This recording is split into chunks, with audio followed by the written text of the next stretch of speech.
because they need too many pieces. But still, though, but what if you miss out on that O-line member you really want, that left tackle? Oh, wow. Oh, I have to think on this one, Coach. So let me ask you this, right? So let me ask you this, Coach, and you can put it in the chat. So let me ask you this. Let's say they've been looking at Proctor, they've been looking at Malik Bell, Mikael Bell. They've been looking at Caleb. They moved Spencer Fano, Monagoa, right? All right. Okay. Hold on. Let me turn on the music. I got somebody. Hold on. Give him all my attention. Let's see here. Okay, hold on. Let me get you to the stage. Here we go. Have the floor. What's going on? How y'all feel? Hey, we feeling good. We having a good discussion over here. We definitely want your input. Yes, ma'am. I just feel like they got too many needs.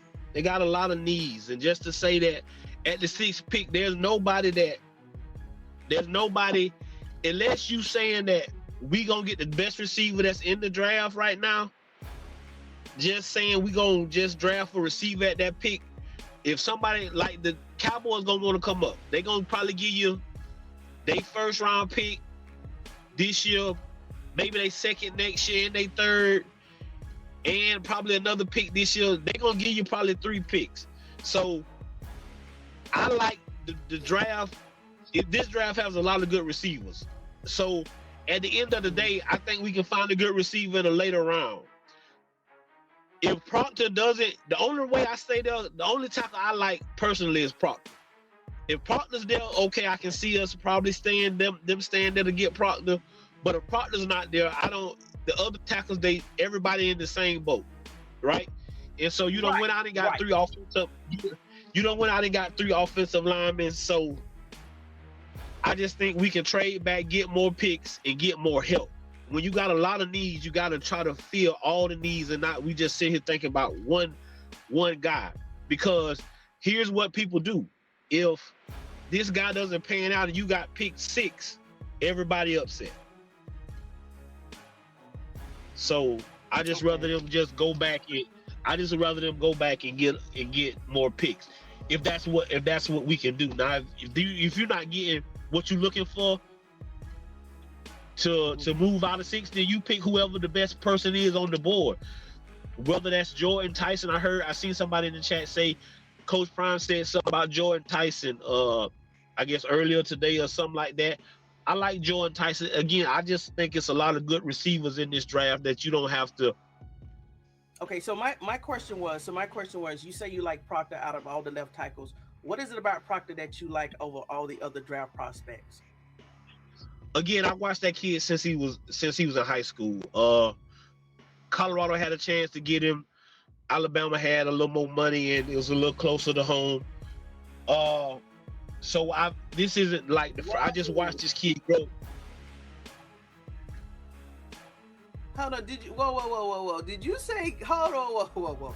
Did you say that Coach Prime had an opportunity to get Proctor? We just didn't have the money to secure him? Yeah, we just didn't have the money. The money that is what it came down to. It came down to Alabama and the University of Colorado. And Alabama had the money. And at that time, they had Nick Saban. They had Saban at the time also. So that was his first year. I want to say that was his first year, his first recruiting class. He jumped in late. You got to remember he jumped in late, but he had a strong push. But it's just like I say, it came down to the money. But I've been watching Proctor for a long time. I think he's seasoned. He started 3 years in the SEC. And there's no better place to get ready. That's no knock on any other offensive lineman or anybody else that's in the draft. It's just he's played against top tier competition. And you asking a guy to come in and be ready to play right away. That's the guy who I look at. The other tackles in this draft, they're good. No ifs, ands, and buts about it. But I don't know if they're ready to step right in and say you day one. If you draft Proctor, you telling Proctor he's your day one star. That's true. So what about Markel Bell? Do you like Markel Bell? I like Bell. Okay. I just don't know if he a day one I don't know if he a day one starter.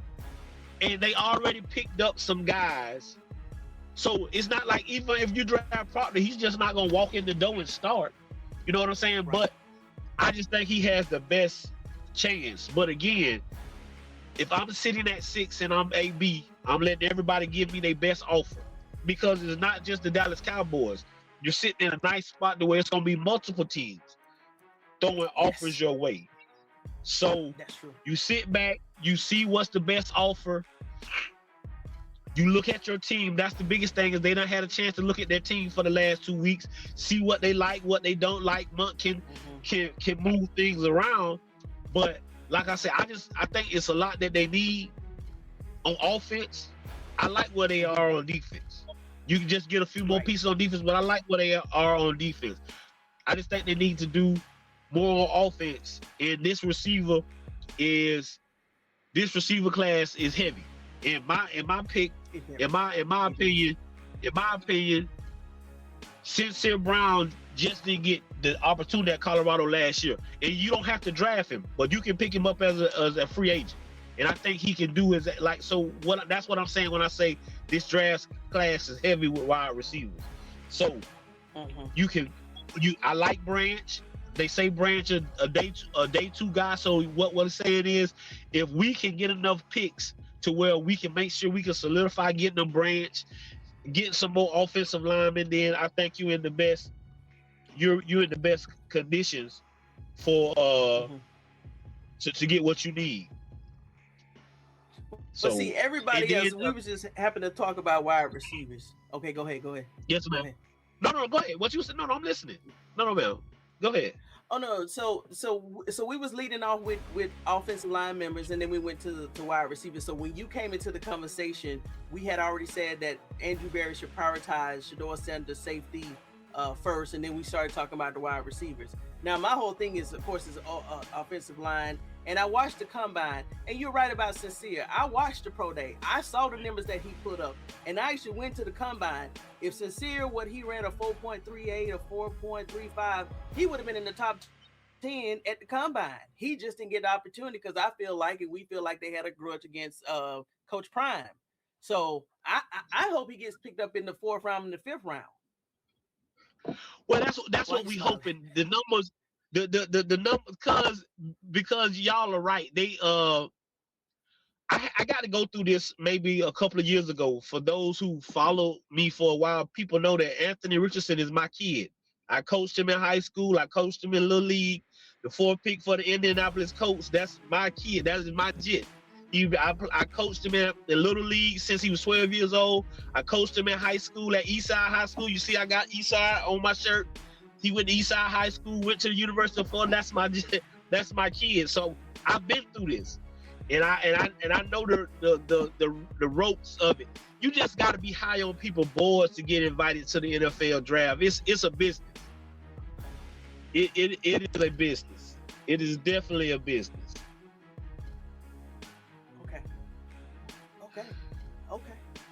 Okay. Yeah, thank you for coming to the stage. You want to add anything else? Because you have, I had to close the camera because I didn't want my mouth to be open for so long. Because you just dropped the nugget. I didn't know that. Richardson. Nobody. Wow. Yeah, the Indianapolis. Yeah, that's my kid since he moved here to Gainesville. He's from Miami. They moved to Gainesville up here with us. I had a youth organization. Me and my brother, the Gainesville Rattlers. And he played with us, and once he moved on to high school, he played 1 year without me, and then that's the high school I graduated from, and I wasn't coaching there at the time. I went back, and I coached him through high school. He went to the University of Florida. I stepped away again, and now for the last 4 years, I just went back. I've seen a lot. You know, I just sit back and listen and let people talk. And like I said, I'm just a positive person. You ain't gonna never hear me diss a kid, because at the end of the day, they have parents, they have aunties, they have uncles, and you never know who's surfing the next. And you, like you say, you never know. And I had to go through that. People didn't know that until I said it. So I just sat back and let people talk about Anthony. And I know the character of the kid. I know what this kid's been through. You can't tell me what this kid isn't and haven't been through. So you just talking because because you know what you think, but you don't know how that affects kids. So that's why I tell people, you know, watch what you say about kids. Like I say, they try to make a big deal about Jordan Tyson not, you know, leaving Colorado when he was injured. And Coach Prime was just honest with him. You know, I don't know where you stand because you hurt. I don't know how quickly you can get back. And so, you know, he went to Arizona State and he did good for himself, and I'm proud of him. So if they do drive Jordan Tyson to play with Shedeur, that'll be great. But my priority for the Browns would be to make sure that he's protected. So like I said, if we can get Proctor, great. If we can't, I would draft back. I would drop back and get some more picks and draft me a receiver later. Like I say, a branch. Like I say, Sincere Brown, Sincere Brown is gonna make a team very happy. That kid is special. That kid is special. Yes, He just didn't get the opportunity with the things that went on last year at Colorado, and it's nothing bad. Again, I tell people the biggest thing is Coach Prime was sick and fighting for his life. I said on my show last week, if you go back and watch it, Colorado won, and you say why they won, because Coach Prime lived. Just imagine if the state of this program of Coach Prime doesn't live. Colorado won because Coach Prime lived. And you know, we came up short on the football field, but we won because this man is still here pouring into young men, and you can see that. And that's my biggest thing. I don't coach for wins or losses. I coach because this is my purpose. This is what I'm supposed to do. This is what God called me to do. I ain't got to stand in the pulpit. I'm supposed to go lead these young men and make them better young men. And so it is what it is, you know. But like I said, I ran across your show a couple times, and I ran across you in the comments. And I didn't know you were a female, so I was like, I don't know how to answer it, you know, say. So I didn't know. But then when I ran across, I was like, this is the person that be talking in the chat. And so and like I said, me and bro been on for 3 years. We had to take a hiatus last year because of the simple fact is my son was our mom got sick, but my son was an upcoming senior. He just signed with the University of West Florida about 2 or 3 weeks, and I was a coach, and I needed to focus on that. I had 20 seniors, 14 kids got scholarships to go to school. Now they not all D1s, you get what I'm saying, but they go into school and they ain't paying for it. So I had to lock in and get that done, and then on top of that, my mom getting sick. So we had to step away, but now we back. And we'll be on, like I say, Monday, Fridays, and Sundays. And our Sunday show will be with the guy Russ. But I don't want to take away from you. So if you like, we going at 3. So I don't want you to. I want to make sure that your crowd. You get what I'm saying? I told brother that yesterday. I said I done found somebody. I say she come on Sundays. We come on Sundays, but we not gonna take away from her time because that's just not me. That ain't gonna never be me. I'm just a nobody. I told you in the comments, I'm just a nobody trying to tell somebody. So, but I appreciate y'all anytime. Like I say, anytime you need. Yeah, that's it. Just anytime you need me, just let me know. No, coach. See, I'm the new kid on the block, so I didn't know what your schedule is. So I'm the new kid on the block. I just go live. Go live. Listen at this here. That's what people fail to realize. Life in football, we started with 30 people. And it was like 3 or 4 times a day he would come on. We would just talk to each other. We talked to each other at night. We just became a family. And that's where Rob came from. We all came from Life in Football. And he just was like, y'all, you can do this, Rob. And so Rob went off and started his own little channel. And I just started doing what I'm doing with you. I just come up every now and then and talk because I was coaching. It would affect my time sometimes. But when I wasn't up there, people was asking where I was. And so Rob just came to me and say, bro, can you come on? You just give me a time and can you make it? And I say, bro, you know, I'm just, like I told you, I'm just somebody trying to be a blessing. I ain't trying, because so many people have a misunderstanding of what football really is. And that's why people don't understand why I follow Coach Prime. It's because he a blessing. Every college coach ain't Deion Sanders. They not. This a business for a lot of coaches. Lane Kiffin shows people that. You get what I'm saying? It's a business and it's about the money. You get what I'm saying? And so when you got a guy that the money don't matter to him, the kids and the human beings matter. And that's how I am in this space. I just want people to matter. And like I say, that anytime you need me, I see your channel now, I subscribe so it'll pop up on me. Like I say, tomorrow we start practice. The day we had a few little brush fires in the area, so they made us send the kids home. But we start spring practice tomorrow, so I'll be at practice. But you know, when you go on late on in the evening and you need something, just let me know. I'll pop up. Ain't no problem. All right. Okay, and go ahead and put your channel in the chat just in case somebody want to go ahead and subscribe, because I already subscribed to you and Rob the Man. I think that's his name. It is. It's Rob. So that's it. Rob the Man. Rob the Man Media. Okay. That is the platform. Rob the Man Media. It might say Rob the Man Media with Coach Dre, but like I say, we just two brothers. Okay. You know, he lived in Colorado. He lives in Colorado. So and so we just, you know, we've been doing this for a while. You know, and people like you say, you the new kid on the block. We the old kids on the block. And people still don't like us because we gonna talk to you positive. Like I say, there's too much hate in the world. There's too much wrong in the world for somebody to come in here and listen to me for an hour and 30 minutes talk about some young men that just getting their life started. Some of y'all 40, 50 years old ain't got it together. So how you think an 18 to 20 some year old got it together? I don't get people sometimes. So, but yeah, anytime. I'm not hard to find at all. Okay, yeah, this ain't never positivity over here, because we'll bash some heads, some trolls that come in here talking crazy, but we all positivity over here. Minus Kevin Stefanski, but we all positivity over here. So you in good company, and now I'm in good company. Listen, and at the end of the day, y'all don't even gotta talk like you can't do nothing about what's behind you. That's behind us. We can't worry about what he can't affect us. He can't do nothing. And again, I tell people this: God gives his worst. He gives his toughest battles to his strongest soldiers. I tell people all the time: everybody loves to see a rainbow. Everybody loves to see a rainbow, but to get to a rainbow, you had to have some rain. God didn't tell you if it was gonna sprinkle, or if it was gonna be a hurricane, or if it was gonna be a thunderstorm. But it's gonna be some rain before you see a rainbow. Right. So that's the way I have to tell people. You have to look at stuff like that. Right. You ever see after a hurricane? I'm in Florida. I stay in Florida. You ever see the day after a hurricane? You would think it's the beautifulest day outside. So it's just you have to you have to see that. And then, like I say, I stay in Gainesville, Florida, University of Florida, right down the road. Just I've seen some of the Gators. The Gators. Yeah, I'm a Colorado Buffalo. I was a Gator when Anthony was there. I got a few other kids. Cromani McClain is there now. That's my kid. I love him to death. Right. He's came to Gainesville and did amazing work. He goes to the schools. He goes to Habitat for Humanity. He does amazing things in this community. And a lot of that comes from he still has communication with Coach Prime. But like he told y'all, he doesn't just because kids. Okay, now all the kids that transfer, I ain't gonna say he talks to all of them, but most of those kids, they come to him and they talk to him and let him know.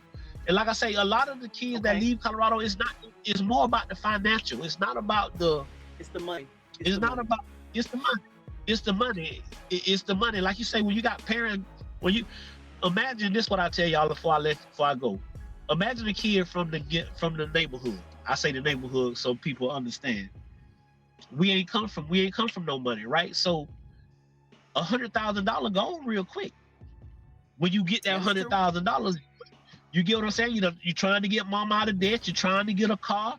Then you a young boy. You're trying to buy your chains and do all this other stuff. That money gone real quick. So now I got this lifestyle and I gotta keep it up. Or we done went and got a new house and now we got these bills. We gotta keep it up. So now I gotta leave and try to go get the next paycheck. The next person that's gonna offer me some more money. So it's always about the money. It's never, but now that you see Coach Prime has shown that I can get kids here and we can give you some money, but we gonna make you a better person. And so now you see kids deciding to come to Colorado. And then the biggest thing is I don't want nobody to sleep on the free agents. Like you see what Silman Craig did. He right down here in Jacksonville. He gonna be on that team. Of course. No ifs, ands. BJ Green. No ifs, ands. BJ Green. BJ Green. Will Shepherd. Those guys Those guys didn't get drafted, guys. They got a phone call. If Shiloh doesn't doesn't punch that guy in that preseason game, he makes the Tampa Bay Buccaneers. No ifs, ands, and buts about it.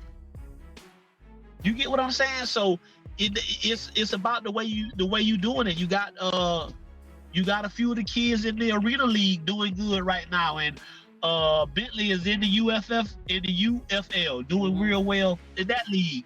So Coach Prime is putting his mark on football, and that's all you can ask. And this year the Buffs will be a lot better because Coach Prime is healthy, he's in charge, and he got some guys around him who really mean the best for him. But going back to your show, I appreciate. Like I say, when I pop in here, you want me to come up and talk, I'll come up and talk anytime.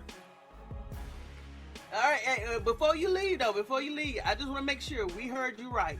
If Cleveland cannot get Proctor, you would prefer Andrew Berry to trade down to get more assets. Yes, ma'am. If they can't get Proctor, if we're not in the running for Proctor, and when we get to number 6 Thursday night, I want them to trade down to get more picks, and so we can. Because like I said, I think the draft is heavy on. Because we'll still get a pick in the first round. I think Bale will see. What I'm telling you is, if it's Dallas, we just going off of Dallas. If it's Dallas, I believe Proctor won't be there, but I believe Bale will be there. So we can still get an offensive lineman with that pick. You can still get a lineman with that pick. I got you. So that's it. That we can still get a lineman with that pick. So now we can get a lineman. Now we done picked up some picks, and now we can get a few other pieces with them other picks, and we still got a quality offensive lineman. Might not be Proctor, but we still got a quality offensive lineman. So that's what I think. All right. Well, thank you so much. Well, thank you. Thank y'all. Hey, y'all go ahead and get a guest. Give him a vest. Throw a vest up there. Throw a vest. Hey, make sure when you come back, you get your notes, your drink, and your vest. Okay. Stay vested up. He didn't catch y'all. He didn't catch that. Hey. Yes, ma'am. Thank you. Oh, man. Thank you so much, Coach. Let's see here. Oh, man. That was a joy, y'all, Vesters. That was a joy. Oh, man. Hey, we got some nuggets out of that one. Oh, my gosh. Hey, Vesters. Hey, we had a VIP come up in here. Whoo, Vesters. Oh, Vesters, hold on, Vesters. Let me go back to the chats. I'm so happy.